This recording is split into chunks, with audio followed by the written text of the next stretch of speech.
So we got a ton of wings next door. So you can eat those.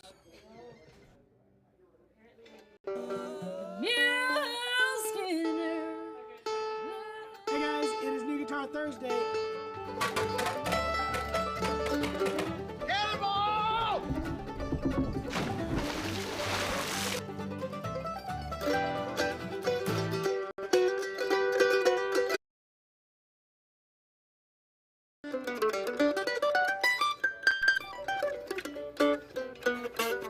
Hi guys, welcome to Takeover Tuesday. I am your host Jeremy Chapman of the Acoustic Shop, and we're going to talk about some mandolins we got in yesterday. If you guys were watching, we did a big unboxing. We got 2 pallets of Eastman instruments in with a lot of mandolins and 815s, guys. These have been hard to come by. If you watch the channel at all, you know that I'm a big fan of the 815 Adirondack spruce top, gorgeous maple back and sides on there. This is the standard MD815. We also have a gold burst in there and a gold burst PGE, which is kind of that performer grade mandolin that Eastman put out. And I haven't seen one of those in years. Got the pick guard on it and a pickup, a K&K pickup installed. A really cool mandolin. So we'll show you those today. I'm going to have our illustrious guitar historian and performer Tyler over here talk about. We got a 1947 D28 that just had a price reduction on it. It's an awesome guitar. Obviously shows lots of wear and tear because, gosh, if I was 100 years old almost, I guess 80 years old, I would be pretty worn out too. I'm worn out right now, and that's half that age. So we're going to play that guitar a little bit too, answer your questions. Please tell us wherever you are watching from. Send that in the comments, and if you have any questions, let us know about those too. We have Hinkley over here monitoring. Say hi to the folks, Hinkley. Hello, hello. I'd unmute. Hello, folks. Hello, folks. Folks TM of the internet. Welcome. Oh, we got Scott from Ann Arbor, Michigan. Always look forward to your live content even when I can't watch it live. I will only get to watch a little bit today. But okay, well, you can go back and review it. We have a plot twist at the very end, so you're going to have to catch that so that the next episode makes sense. That's great. With the next episode, I won't be here. I'm going to be gone next week, guys. Finally, I haven't done this in like probably 10 years since I got married, had a family vacation. So we're finally going to take a trip to Florida. The kids have never been on an airplane, so I'm going to get them on an airplane, fly them down to Florida, show them the ocean, then get back on the plane and come home. Now we're going to spend a few days down there and have a good time. Kids are anxious to see the ocean. I told them about a beach where there's tons of like shark's teeth washed up on the beach, so they're going to collect shells and shark's teeth. And I think we're going to go see Cape Canaveral, and the kids are going to train to be astronauts while we're down there. So that'll be a lot of fun. Yeah. But in the meantime, this Friday, if you guys are not doing anything, at the Springfield Cardinals ballpark, we will be doing Bluegrass Night at the ballpark, which is the Acoustic Shop. Basically, it's the Takeover Friday of the ballpark. We're going to have a whole section. We got T-shirts. Look at these T-shirts. These are very cool. We're going to get away from the sunlight so you can see it. So a custom Bluegrass Nights at the ballpark. It has the Springfield Cardinal logo, but with a banjo, and then that really cool headstock out there in the middle. Looks very Nashville, if you ask me. Kind of looks like a. I like it a lot. So you're going to get one of those T-shirts, a ball cap, one of the Springfield Cardinals ball cap, and tickets to the game. Those you can buy on the website. They are $25 for a ticket, and like I said, that includes your T-shirt and ball cap. Before the game, at 6 o'clock, we're going to be out front of the stadium playing. We're having a jam session. We'll have a big Acoustic Shop tent set up, and we're going to be out there jamming. And then we're going to go into the ballpark. The Petersons from Branson are going to be doing the national anthem, singing that a cappella. I really look forward to that. They have that great sibling harmony. And then we're going to get recruited some of the team here. John's out of town. Last year he played with me, but he's not going to be here because he's on vacation this week. So I'm going to get Corey to play the harmony part on Take Me Out to the Ball Game, and we're going to play the 7th inning stretch, and we'll do that Take Me Out to the Ball Game. So a lot of fun. If you guys could be there, it's a blast. We do this once a year. Just a good time to get everybody together and watch some Springfield Cardinals ball game. Yes, a couple of questions. Eric is asking, can we watch that on the internet? We will have a highlight video, so you'll be able to see a little bit of it. We're not allowed to film the whole game because it still is, you know, the major league and minor league owned stuff. We just have a large section of it where we're going to all be wearing these bright colored shirts, and we're going to be doing our own wave over there, a one section wave. But we have 200 tickets that we purchased for the ball game, and we're going to have that whole section for ourselves. So if you want to be there, and even if we've sold quite a few tickets to people that aren't going to be there, but they're big baseball fans and wanted this one-of-a-kind shirt that will only be available every year we do this. We're going to do a different logo, but you can get one of those if you want. We'll ship the shirt to you. Obviously, you probably won't be able to attend if you're from out of state, but if you want to make the trip, come on down. Okay, Another question. Donald's asking, do you know where we will pick up our t-shirts and hats? So we'll have that tent set up right out front. We should have most of those ready at the shop, and we'll try to get notifications out to everybody that bought tickets. Come on out to the shop. We'll have those available before the game. If you can't get it before the game, we have that tent set up where we're going to be doing the jam, and we're going to have some of the crew here manning that tent, and we'll have a bag with your t-shirt and ball caps at the game. You're going to get, we have some extras here, but most of them are going to go to the game. There's a counter where you give them your phone number, and in exchange for the phone number, you get a ball cap. Something we worked out there. So, yeah, if you can't get them before the game, get them at the ballpark right before the game starts. Okay, so first question that's not related to that. Do most bluegrass pickers buy the standard or HD28 from Martin? And Tyler might be able to answer that a little bit better. Can you hear me? Yes, Okay. we can hear you. Okay, just making sure. Either one, I think, is perfectly fine. I've got plenty of friends that have D28s. Plenty of guys play HD28s. The HD28 just comes from the pre-wars, came with herringbone trim, and they also do scallop bracing on those now. That's the big difference between the two now, is scallop bracing versus unscalloped. And again, that goes back to the pre-war guitars that had the herringbone and the D28s when it was just the D28. Even though it did have those things, they just Right, didn't designate yeah, exactly. So the HD28 is kind of bringing some of those old features into the new guitar. Not, of course, not the Adirondack spruce, not the Brazilian rosewood, but either one can make a great bluegrass guitar. I think between the two, some would probably lean to the HD28 just because of those traditional specs, but you can't go wrong with either. Way to say it, yes. Okay, we got a hello from Chestnut Ridge, Missouri, and then Tex says, I'll buy a game ticket if you get him a flight ticket. Well, I think we'll get you one of those really, really cheap airlines, Spirit Airlines, where we'll get the ticket. It's going to cost you more than that in baggage fees and all the extras you get to priority seating and all whatnots. So I did that on this trip. We got Allegiant flies out of Springfield, and really good rates to go to Florida, but then they get you on all the bags, and if you want to be able to sit with your kids, you pay for that, you know, being able to select what seats you have. So it's going to be a lot of fun, but they get you in the end. Okay, so yeah, we're going to talk about these. Talk about the standard 815. These, if you've been looking for one of these, it's been hard to get. All of a sudden, we got a whole batch of them. So if you're interested in one of those, call the shop or go online. I think most of these. This one's not listed online yet. They got to do photos for it. But we do have a few in the other room. I'm going to go grab. We got a customer in there right now, so I'll grab them and come back with those. But let me show you this PGE. That's a really cool one. I'll be right back. You want to hear a joke or something? Because with your I don't know any jokes, so kind of put me on the spot here. Please. you may not notice it. Dance, Tyler, dance. That's a pretty mandolin there, though. I haven't seen one of these since I've been here. Yeah. So This was the PGE, so it's an 815, all those same standards, Adirondack spruce top, the AAA grade, maple back and side, so just gorgeous. Look at that, catch the light. That has so many tight tiger stripes in it, just the whole way through the back, really gorgeous look. That kind of light, almost a honeyburst finish to it, and then it does, which it is a honeyburst, it has the K&K pickup pre-installed, and then also a really cool, I mentioned this before, I'm not much on pick guards. I don't use them. A lot of people will use them for finger rests. But if I had one, I would definitely want one that is very low key like this. It doesn't cover the entire F-hole like a lot of the larger pick guards do. It's just kind of very strategically located, so it's not really going to cut back on the tone or get in your way when you're playing.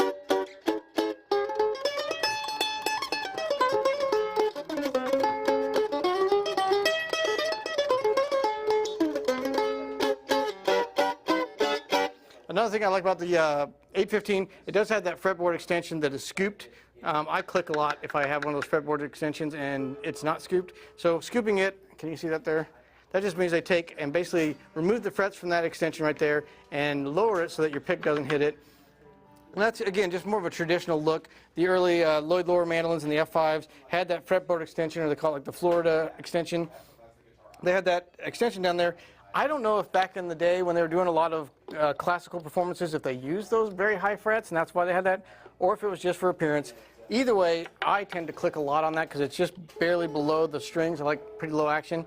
So having that scooped extension right there still has that traditional look, but doesn't get in your way when you're playing.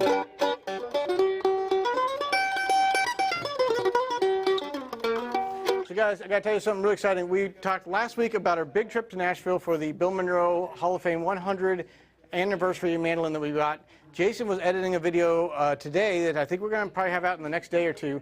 I got to sit on the Monroe homestead, the family's homestead in Rosine, Kentucky, and I played Last Days on Earth, or my Last Days on Earth, that was written by Bill Monroe, just a haunting melody. And this has got to be, I think, one of my proudest videos. These guys nailed it. The shots are great. The editing is awesome. I can't wait for you guys to see that. It's very, very awesome video and kind of a preview of what that main documentary is going to look like, which really got me excited. If that's just a preview of it, we're in for a treat. And way to go, the entire video crew, Hinckley, for being on that trip, and Jason, both of them filming, and then all the editing group here. I think it's going to be some of our finest work. And I think it kind of honors something as momentous as that mandolin, which is world famous for creating an entire genre of music that this store wouldn't exist without us growing up in the bluegrass world. So you guys all owe your jobs to Bill Monroe and that mandolin. Yeah, this guy he got a scholarship to go to college on a bluegrass scholarship. So same with Corey. Real quick to Yes. my delivery of my new Eastman MD815 from UPS. Outside it says to wait 24 hours. That's going to be so tough. It is difficult. But congratulations. Yes, congratulations on that purchase and it arriving safely. It does make a difference. We do that when we get those guitars here. We get a whole pallet of them. We let them sit.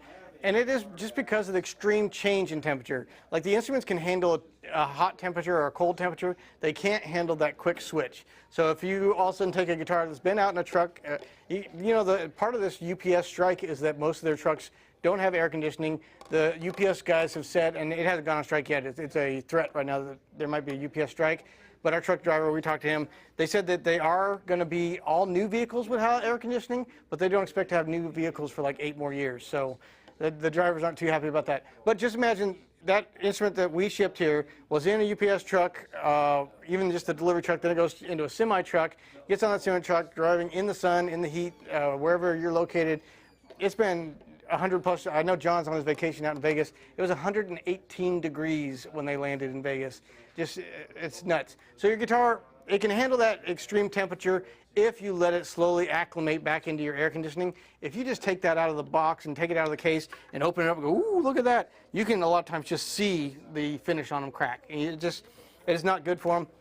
So to be safe, we definitely recommend letting it while it's inside the box, inside of a case, slowly adjust to the temperature of the room. That is much safer for your instrument. So as hard as that is, please give it that 24 hours and it'll be worth the wait, I promise. Sorry, I had to unmute. A couple more comments. We got a hello from New Mexico. Hello from New Mexico. Hello I bet it's hot from out there too. Pacific, Missouri. And Pacific. Paul yeah. from Southern England says, I really enjoy your regular guitar insights. Nice work. Thank you, Paul from Southern England. And then John Washburn says, that latest podcast was very fun. We had a lot of fun. Rhonda Vincent, guys, if you haven't checked it out, in case you guys aren't familiar, we launched a podcast called The Acoustic Shop Knows People. We talk to other people that we know in the industry, and it can be artists, it can be manufacturers. We've got some great episodes coming out. We've got Santa Cruz. We got to talk with Richard Hoover at Santa Cruz. Had a great conversation with him. We're going to talk to other music stores. We're trying to talk to anybody that has something to do with acoustic music and instruments is going to be on the podcast. Our last guest last weekend was Rhonda Vincent, the queen of bluegrass music, who, our Bill Monroe mandolin, she played it on the Grand Ole Opry on Bill Monroe's mandolin's birthday, and it got its very first performance on stage at the Grand Ole Opry, played by Rhonda Vincent. A good friend of ours throughout the years, and that was a lot of fun on that podcast. So if you get a chance, go on Spotify, Apple Podcast, or YouTube. We also got a video version of it. And on Spotify, guys, if you go to the podcast, you can do video podcast, which this is a video podcast, and Rhonda actually joined us in studio for that one, so that was a lot of fun. Another really cool 815, this is the Sunburst model. So we had just the standard classic, and we got the Sunburst, which is a very beautiful color, and makes that wood grain just pop a ton. Again, Adirondack spruce top. So we got 3 different really nice options in 815s. We had another one, it's sold already from the live stream, so that one's gone.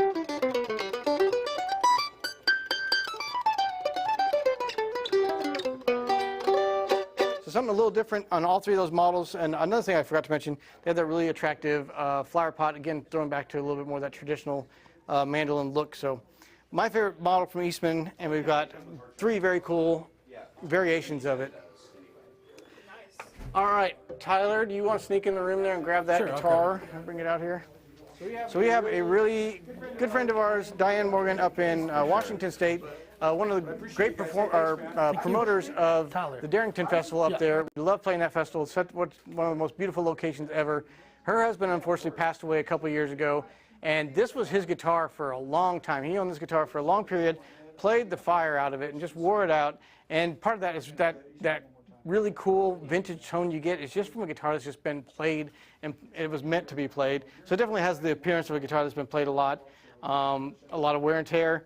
A lot of belt buckle rash. He had a nice big, he must have won a couple rodeos or something, with those big belt buckles. But John's talked about this before. His guitar is one of the ugliest guitars you'll ever see, but it sounds incredible. Again, with this one, this is a 1947 D28. Tyler, you're the expert on these. What do you think of this guitar? Great. You know, it doesn't sound like the pre-war guitars. Of course, this is a 47 pre-war. Post-war for all you historians. Yeah, so this is in the period they had switched to Sitka spruce. There's no more herringbone, and they had switched to doing tapered bracing on these. And all of those things, I think, kind of make this guitar a little bit rounder, a little bit warmer sounding versus the Adirondack herringbone counterparts. The Sitka spruce, I just don't think it doesn't have the same quite projection and punch that the Adirondack top does, but still a great guitar, and I think it's like the perfect rhythm guitar because it just really fits.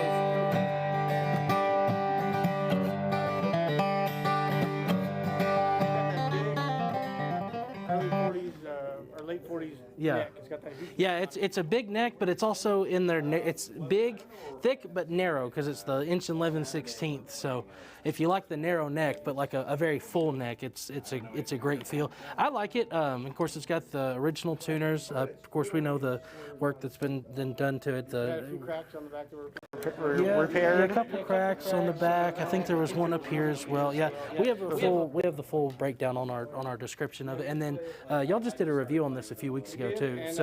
And Diana has actually lowered the price of this a little bit, so it's now at $17,999. We were actually very surprised yesterday. I came in the shop. Don Rigsby, world famous mandolin player, played with J.D. Crowe. He played with the Lonesome River Band forever. Now he's doing his own band. Just a great guy, and he just dropped in the shop yesterday. We opened up the door, and Jay says, "I think Don Rigsby just walked in the store." So I went over here, and his son fell in love with this guitar. He's thinking about giving up his college fund to buy it. We're trying to encourage him to go to college, but find a way to finance it. But a great guitar. If anybody's been interested in one of those 40s, it's very close to that, as old as you can get before being pre-war almost.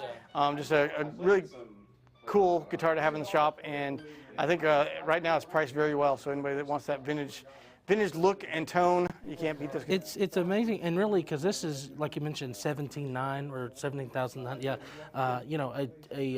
a pre-war counterpart of this is in this same shape is probably 3 to 4 times that. So I know 18,000 is a lot of money, but if we're comparing it to guitars that are less than 10 years older than it, we're talking cutting the price in over half. So really cool. If anybody is in a vintage market right now looking for a guitar, or if you know anybody that's been looking for a vintage guitar, this is a killer one. And even if you want to come in the shop and check it out, we love to let people. It's not very often you get to play a 1947 D28. I think I've only played a few in that era. So come by the shop, check that out as well. 2 things. What is the price? And then Tyler, you should play it a little bit. The price of it is now $17,999.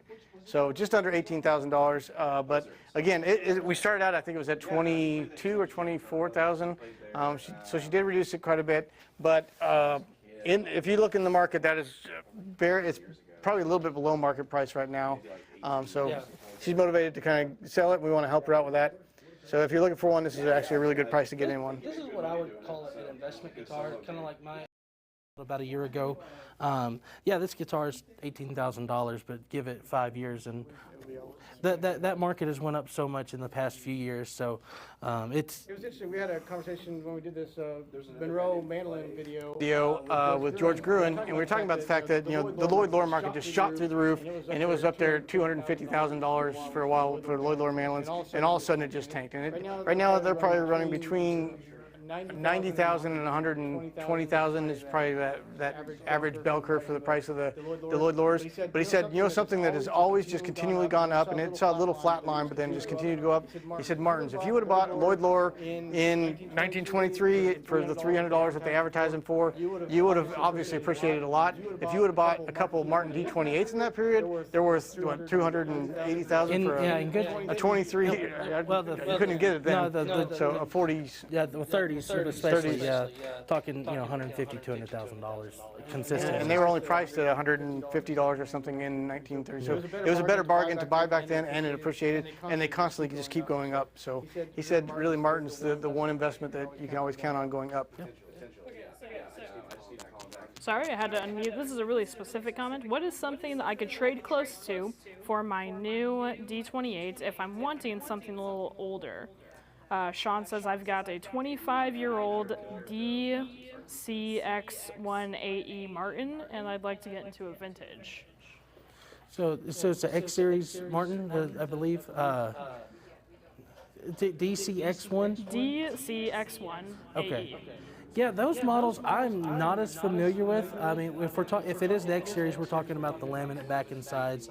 If it's 25 years old, that would have been back when they were U.S. built still, but. To trade into something vintage, I don't know what those guitars in the used market are going for, just offhand. Not a lot. No, not a lot. I mean, that guitar new was probably $700-800. I'd say probably in the $500 to $600 range is what that would go for used. I don't know that officially. That's just me ballparking guessing. I'd have to look at that specific guitar but I don't know that. Don't know those as well. But for something vintage, if you looking for something vintage that doesn't go for too expensive, look at the Martin Shenandoahs. Another similar model, similar series they ran back in the 80s. It was a laminate back and sides with a solid top that they did.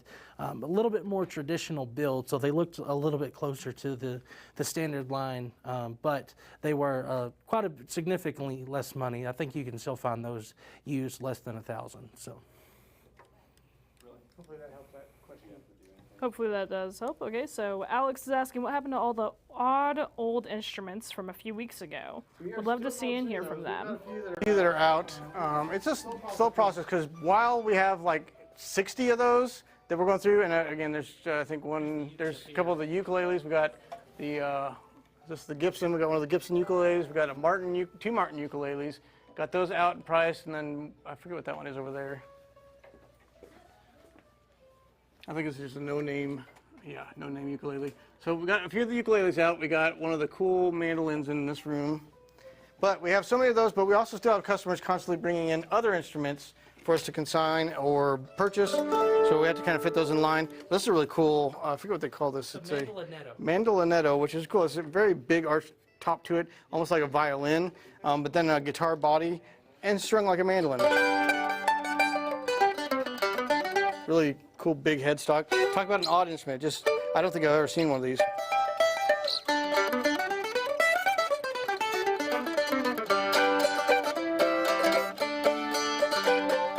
But it's just got a really interesting sound. I mean, it sounds really good. I don't know if we were able to figure out a year on these. That's some of the things. These guys have to do some research, try to figure out who made it, what they go for. Document any issues that we are aware of on the instrument. So it's a time-consuming thing, which the owner of it knew. So we're getting those out steadily, probably 2 or 3 a week. And we'll try to highlight them as we get those coming out.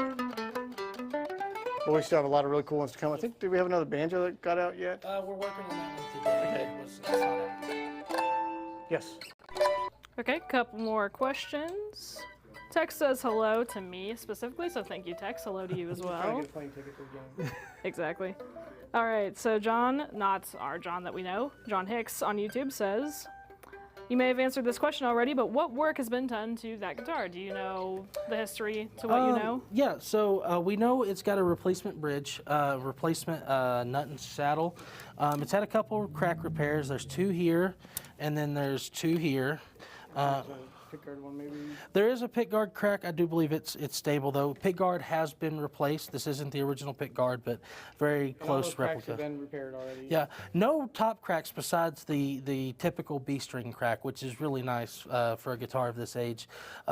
There was just light, I think, some light finish touch up in these couple wear spots, and I believe neck reset, yeah. And then somebody had filled in. It looks like he played pretty hard. Or had some sharp fingernails. So they've done some ebony fill in on the neck there on the on the fretboard, so you can kind of see where the finger grooves were, and they kind of filled it back in when they did a refret.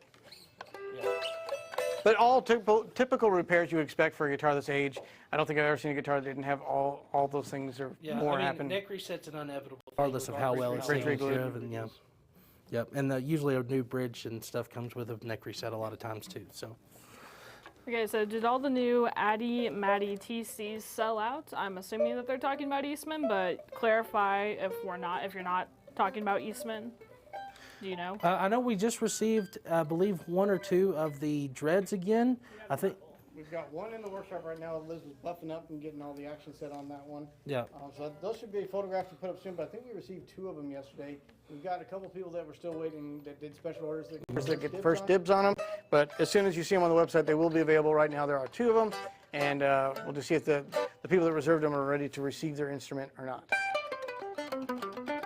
Is that about it? That is. Okay, guys, reminder, tomorrow is going to be Shop Talk. Me, Jason, and I don't know who else, but maybe Liz Liz is going to join us? think All we're right, doing Liz. Elizabeth, you're joining us tomorrow. For Shop Talk? Yeah. Do I get to act like John? Yeah, please do. Like, keep interrupting everything I say louder. She asked, do I get to act like John? The answer is yes, you may.